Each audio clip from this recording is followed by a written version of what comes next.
Olá, meus amores, tudo bem? Hoje nós vamos falar sobre alguns tipos de argumentos. Nós estamos falando ainda sobre o artigo de opinião, estamos agora no capítulo 21 e nas páginas 530 em diante, 530 e 531, nós vamos falar sobre alguns tipos de argumento. A gente sabe que o artigo de opinião é aquele texto que dá espaço para o leitor, para o internauta, o leitor, expressar o que pensa em relação àquele assunto, ou àquela temática, enfim, aquele jornal, aquela revista, aquele blog, por assim dizer. E essa expressão, né, ela precisa apresentar uma opinião. E essa opinião, ela vem composta de argumentação, correto? E o que é uma argumentação? É tudo aquilo que fundamenta a opinião que nós temos. Se eu disser assim, se vocês perguntarem, Lica, qual a sua cor preferida? E eu digo, preta. Daí vocês me perguntam, mas por que preta? Tudo que eu disser para comprovar o porquê de eu gostar tanto da cor preta é aquilo que a gente vai chamar de argumentação. Quando trata-se de um texto, e esse texto ele tem um caráter avaliativo, a argumentação ela é uma ferramenta extremamente importante. Por isso, existem várias formas de construir uma argumentação. Não existe argumentação pronta, ela não nasce pronta. A gente precisa criar, construir. Como fazemos isso? Uma das maneiras é quando a gente usa argumentos de autoridade. O que vem a ser um argumento de autoridade? É quando a gente pega algum órgão, a fala de algum representante daquela área específica do tema que a gente está discutindo e traz a fala dessa pessoa ou dessa organização para o nosso texto, comprovando que o que nós pensamos, outra pessoa, outro sujeito, outra instituição, outra organização pensa exatamente como a gente. Por exemplo, imagina que o texto fosse sobre educação. E aí eu vou citar Paulo Freire, que é o pai da pedagogia. Então, tudo e qualquer coisa que eu disser relacionada a Paulo Freire, qualquer frase dele, fala, que eu trouxer para o meu texto, é considerado como um argumento de autoridade. Se o texto é sobre saúde, eu vou pegar um argumento de autoridade de alguém conhecido da área da saúde, tipo um Drauzio Varela da vida. Um exemplo. E aí eu vou pegar a fala desse representante e eu vou trazer para o meu texto. Eu posso trazê-la de duas formas. Por meio de uma citação direta, quando eu digo assim, por exemplo, conforme dito pelo educador Paulo Freire, aí eu abro aspas, coloco a frase exatamente dita por ele, a fala exatamente como ele falou e fecho aspas. Isso eu chamo de uma citação direta. Eu copiei e colei a fala do indivíduo e coloquei ali no meu texto para poder fundamentar o que eu penso. Uma citação indireta é quando a gente fala assim, em conformidade com a ideologia de Paulo Freire, e aí eu falo a mesma coisa que ele disse, só que com palavras diferentes, que são as minhas palavras próprias. Aí eu não preciso colocar as aspas, por quê? Uma vez que eu disse de onde eu me inspirei para falar sobre aquela determinada informação, eu disse o nome do sujeito e parafraseei, coloquei as minhas palavras para repetir o pensamento de alguém, isso a gente vai chamar de uma citação indireta.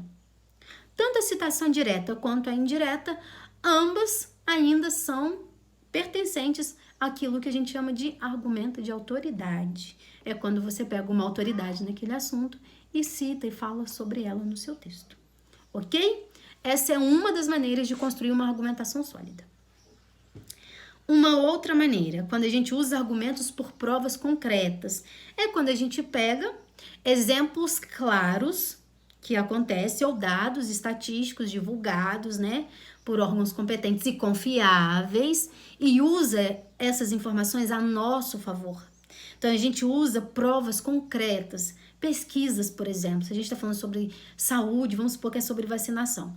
Aí você fala, segundo pesquisa feita pelo IBGE, o IBGE é um órgão super competente, super responsável e conhecido nacionalmente. Então, eu vou usar os dados do IBGE. Isso é um argumento que usa uma prova concreta.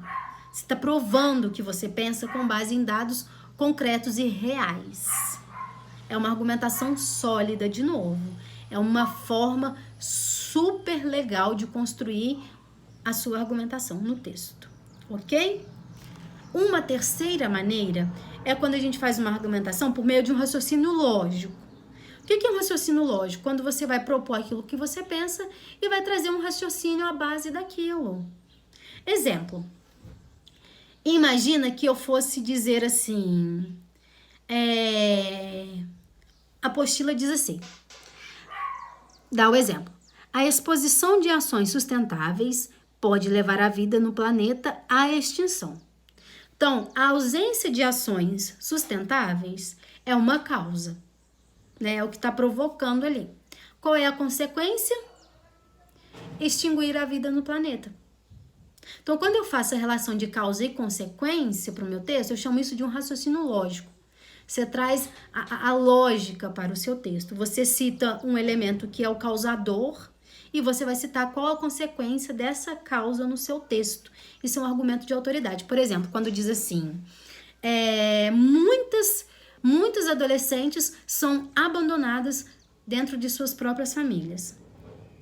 Eis um dos motivos para que o número de gravidez em adolescentes aumente. Qual é a causa? O abandono. Qual é a consequência?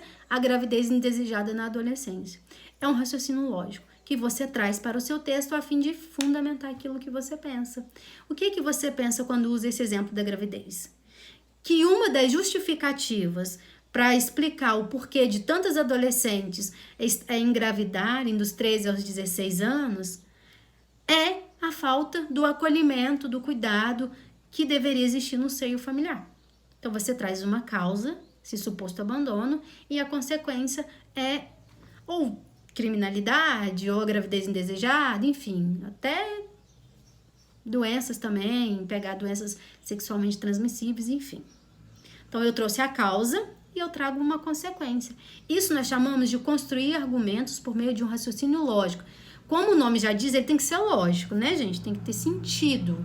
Tem que construir o sentido. E o próximo argumento, ou a próxima forma de construir uma argumentação, são aqueles argumentos que a gente chama de argumentos pelo senso comum. O que são esses argumentos? É quando pegam experiências pessoais, experiências que acontecem no dia a dia, experiências corriqueiras, comuns, e vai colocar essas experiências ou esses exemplos para poder justificar aquilo que você pensa. Imagine que a gente está falando sobre a violência urbana. Quando a gente está falando sobre a violência urbana, aí a gente pensa assim, vou usar o exemplo daquele cara que foi morto lá no Carrefour pelos seguranças. É um exemplo de violência urbana. Posso usar isso? Pode, porque é um senso comum. Muitas pessoas ficaram revoltadas, a nação inteira, e virou notícia fora do país também. E é um senso comum por quê? Porque esse tipo de criminalidade, esse tipo de violência urbana acontece não só aqui no Brasil, como no mundo inteiro. Então, se você usa um exemplo desses, você vai chegar a um senso comum. É algo que muitas pessoas pensam exatamente como você. E você vai comprovar isso por meio dessas exemplificações. Tá bom? Simples assim.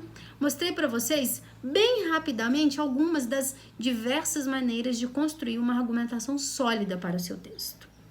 Claro que ao longo da vida acadêmica nós vamos falar muito ainda sobre o texto argumentativo e sobre as possibilidades de construir argumentações sólidas, firmes, ponto de deixar o seu texto um texto digno de uma nota top de linha.